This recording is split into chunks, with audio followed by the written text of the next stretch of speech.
Hello friends, आज मैं आपको बताऊंगा कि गाय भैंस की बच्चेदानी की सफाई के लिए सबसे अच्छी दवा यानी कौन सी ऐसी दवा हैं जिनका प्रयोग आप अपनी जो गाय भैंस की बच्चेदानी की सफाई के तौर पर करवा सकते हैं। यदि आपकी गाय भैंस बार बार रिपीट हो रही है, ठहर नहीं रही है, गाभी नहीं हो रही है, तो यदि किसी तरह का इन्फेक्शन हो गया है या वेजाइनल इन्फेक्शन हो गया है, उसमें पस आ रहा है या सूजन आ गई है, मेट्राइटिस हो गया है, उस स्थिति के दौरान भी आप उसमें या किसी तरह का इन्फेक्टेड हो गया है, या यदि आप अपनी गाय भैंस यदि आपकी जो जेर नहीं डालती है समय पर, तो यदि समय पर यदि जेर नहीं डाल रही है, तो यदि आप जो नज़दीक यदि पशु चिकित्सक होता है या वेटरनरियन होता है, उनसे आप सलाह लेते हैं। उनसे सलाह लेने के बाद में आप या उनके हाथ से यदि जेर निकलवाते हैं, तो जेर यदि पूरी नहीं गिरती है, अंदर कुछ भाग रह जाता है, रहने के बाद में उस पशु में इन्फेक्टेड हो जाता है, धीरे धीरे उस पशु में जो डिस्चार्ज है उसकी जगह मटमेला सा कलर आना स्टार्ट हो जाता है। मटमेले की सजा जैसे मवाद सी आ रही है वह आना स्टार्ट हो जाती है। कई बार तो उसके अंदर दुर्गंध आना स्टार्ट हो जाती है उस मेले के साथ, तब बहुत सी ज़्यादा दिक्कत हो जाती है। और किस तरह के सिम्टम्स देखने को मिलते हैं उसके बारे में भी आज आपको इस वीडियो के अंदर डिटेल से बताऊंगा। वीडियो लंबी ज़रूर होगी, लेकिन स्किप करके मैं देखना, पूरा देखना। यदि पूरा देखेंगे पूरा प्रॉपर नॉलेज आपको इस वीडियो के अंदर मिल जाएगा। रही बात जो इस चैनल पर अभी नए आए हैं या पहली बार आप इस चैनल को देख रहे हैं, तो पहले आप इस चैनल को सब्सक्राइब कर लें, साथ में बेल आइकन और ऑल वाला ऑप्शन दबा लें, क्योंकि इस चैनल पर आपको बहुत ही सही और सटीक जानकारी के साथ हर तरह की मेडिसिन के बारे में बताया जाता है। Vet pet and cattle channel एक ऐसा चैनल है जो सबसे बेस्ट और सही तरह की दवाओं का चुनाव करके आपके लिए लेकर के आता है। तो आप जो इतनी मैं मेहनत करता हूं, तो इसके लिए आप साथ साथ में आप एक लाइक भी कर दें और उनको साथ पशुपालकों के साथ शेयर भी करते रहें। देखो, यदि आपकी भैंस के अंदर किसी भी तरह की दिक्कत है, चाहे गाय हो या भैंस, आपने देखा होगा कि कई बार आप 3 से 4 बार यही करवा लेते हैं, 5 से 6 बार यही करवा लेते हैं, फिर भी आपका पशु रिपीट होता रहता है, या नेचुरल करवा लेते हैं फिर भी आपका पशु रिपीट होता रहता है। कई बार आपने देखा होगा कि आपका पशु एकदम डिस्चार्ज है, उसमें किसी भी तरह का कोई भी दिक्कत नहीं है, यानी मटमेला भी नहीं है, साफ है एक तरह, फिर भी आपके पशु में इन्फेक्टेड होता है, तो वहाँ पर भी आप इस तरह की दवा का प्रयोग आप अपने पशु में करवा सकते हैं। यानी रिपीट ब्रीडिंग के केस के अंदर आपको जो मैं दवा बताऊंगा उन दवाओं का प्रयोग आप अपने पशुओं में करवाना है। एक और मैं आपको बताना चाहता हूं कि यदि इन दवाओं का प्रयोग यदि आप जेर निकालने के बाद में यदि हाथ से यदि गाय भैंस की यदि जेर निकालते हैं, उसमें यदि इन्फेक्टेड हो जाता है, आपके पशु का दूध डाउन हो जाता है। कई बार इन्फेक्टेड का मतलब है कि इन्फेक्शन हो जाता है, जिसकी वजह से आपके पशु का दूध नहीं बढ़ पाता है। तो बच्चेदानी के इन्फेक्शन को कम करने के लिए भी आप इस दवा का प्रयोग उसमें जेर निकालने के बाद में भी आप करवा सकते हैं, ताकि यदि आपको कोई डाउट भी हो, जैसे यदि आप अपने पशु की जेर नहीं डाली, जेर निकलवा ली, और उसके बाद में यदि आपको लगे कि कहीं ऐसा तो नहीं है कि हमारे पशु में इन्फेक्टेड हो जाए, इन्फेक्शन हो जाए, तो उसके बचाव के लिए आप उसमें 3 दिन कंटिन्यूटी गर्भाशय बच्चेदानी में आप दवा छुड़वा सकते हैं।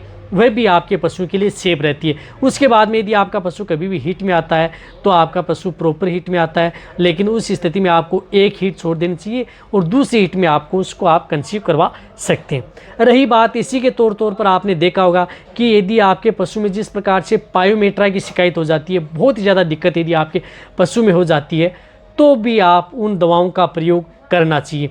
एक और मैं आपको वार्निंग देना चाहता हूँ, वार्निंग में चेतावनी समझो, कि यदि आपका पशु का जो डिस्चार्ज है उसमें रंग परिवर्तन हो रहा है, मटमेला हो रहा है, यदि आपने एक बार यही करवा ली, 2 बार यही करवा ली, उससे ज़्यादा आप न करवाएं।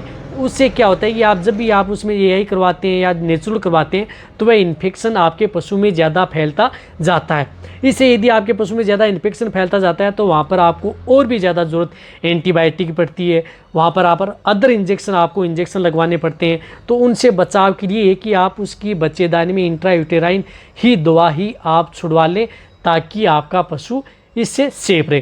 तो इसके लिए कौन सी ऐसी अच्छी दवा आती है, सबसे पहले मैं आपको बताना चाहता हूँ उस दवा का प्रयोग जिस प्रकार से आपको सिपास्ट आयु, जो कि माइक्रोलेब्स की आती है, सिपास्ट आयु बहुत ही अच्छी मेडिसिन है, अच्छा रिजल्ट आपको मिलेगा।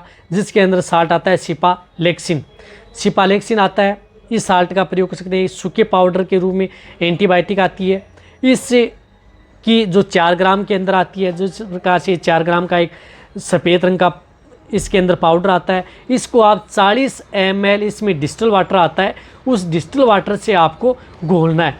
यानी आपको ये 4 ग्राम पाउडर 40 ml डिस्टिल वाटर इसके अंदर ही आते हैं, उससे आपको इसको घोल लेना है। जिस प्रकार से 20-20 ml की 2 आती हैं, इसको घोल करके आपको एक साथ ही उसे ट्राइन कर देना है, यानी बच्चेदानी में छोड़ देना है। या यदि आपके पास यदि जो ये सिपालेक्सिन नहीं मिल रही है, जिस प्रकार से सिपालेक्सिन आयु नहीं मिल रही है, जो इस साल्ट की नहीं मिल रही है, तो इसकी जगह इस साल्ट के यदि अदर कोई और भी मेडिसिन आती है, जिस प्रकार से लिक्सन भी आती है विरबे की, उसका ही प्रयोग कर सकते हैं। वह नहीं मिले तो आप इसका प्रयोग कर सकते हैं। ये साल्ट भी आपको बहुत पुराना साल्ट है और बहुत ही अच्छा रिजल्ट आपके पशु में देखने को मिलता है, अच्छा ही रिजल्ट आपको देखने को मिलेगा। तो इस दवा का प्रयोग आप अपने पशु में लगातार 3 दिन से लेकर के 5 दिन भी आप छुड़वा सकते हैं, ज़्यादा इन्फेक्शन यदि आपके पशु में है तो। इस बात का आपको जरूर ध्यान रखना है। साथ साथ मैं आपको एक जो और बताता हूँ, वह बताता हूँ मैं आपको लिक्विड के अंदर। जिस प्रकार से एक केरस के आती है यूट्रीफ्लेक्स आयु, ये 60 ml में आती है, जिसके अंदर साल्ट आता है लियोफ्लोक्सासिन, हेमोहाइड्रेट जो आपको स्क्रीन पर दिख रहा है, ओरिंडाजोल और साथ में टोकोफेरोन, अल्फा टोकोफेरोन। तो इस साल्ट की यदि दवा यदि आपको मिले, जिस प्रकार से यूट्रीफ्लेक्स आयु आती है 60 ml की, जो एक वाइल आती है, इस वाइल का प्रयोग आप अपनी जो गाय भैंस हैं उसमें कंटिन्यू करवा सकते हैं, जो कि एक कांच की शीशी में आती है। बहुत ही अच्छा रिजल्ट मिलता है 60 ml पर डे के हिसाब से। यदि आपको अच्छा रिजल्ट लेना है तो 60 ml एक जो ये वाइल है पूरी एक साथ छुड़वा दें। ये भी लगातार 3 दिन उस पशु को छुड़वा दें यदि आपको बहुत ही अच्छा रिजल्ट लेना है। एक और बताना चाहता हूँ, जब यदि आप दवा छुड़वा रहे हैं, जैसे आज आपने दवा छुड़वाई दिन में 12 बजे, तो आप दूसरे दिन आप 12 बजे से पहले छुड़वा लें, तीसरे दिन आप उससे समय से पहले, तभी आपके पशु की जो बच्चेदानी की सफाई है वह अच्छी तरह से हो पाएगी। ऐसा नहीं है कि आज आपने 12 बजे छुड़वाई, दूसरी यदि आप शाम को 4 से 5 बजे छुड़वा रहे हैं, आपको उतना रिजल्ट मिलने वाला नहीं है। ये बात आप कान खोल करके सुन लें, जितने जो पशुपालक देख रहे हैं। आप तो अपने पशुपालक को, पशु चिकित्सक को कह देंगे इसी समय हमारी गाय की सफाई होनी चाहिए। इसी तो लिए तो कहता हूँ कि वेट पेट एंड कैटल आपको बहुत ही सही जानकारी आपको देता है। यदि आपको ये यूट्रीफ्लेक्स आयु है, इसका प्रयोग आप कर सकते हैं। यदि यूट्रीफ्लेक्स आयु भी नहीं मिल रही है तो जो आपको वेटोक्यूनाल की मेरीफ्लेक्स आयु आती है, इसका भी प्रयोग कर सकते हैं। दोनों में सेम टू सेम साल्ट हैं। ये दोनों में से कोई सी भी एक दवा आप प्रयोग करें, कंटिन्यूटी 3 से 5 दिन, ज़्यादा इन्फेक्शन है तो करेंगे, आपका पशु आसानी से ठहर जाएगा। रही बात जब यदि आपका पशु इसकी दवा छुड़ाने के बाद में यदि आपका पशु हीट में आता है, वह एक हीट छोड़ देनी है, और उसके बाद में यदि आपका पशु हीट में आता है उसमें आप AI या नेचुरल कोई सा भी करवाएं, आपका पशु 100% तक गाभिन हो जाएगा। साथ में आपको यदि आपका पशु चिकित्सक अच्छा है, वेटरनेरियन अच्छा है, जो AI सही करना जानता है, जिसका रिजल्ट अच्छा है, ज़रूर आपके पशु में रिजल्ट देखने को मिलेगा। उसके साथ आपको कौन से इंजेक्शन लगाने चाहिए, जो मैंने वीडियो बनाई है वो इंजेक्शन भी यदि आप लगवा लेंगे तो आपको 100% तक आपको रिजल्ट मिल जाएगा। तो ये वीडियो जितना हो सकता है पशुपालक वेटरनरी उनके साथ शेयर कर दें। इसी तरह से वीडियो देखते रहें, इसी तरह से प्यार देते रहें। थैंक्स, धन्यवाद।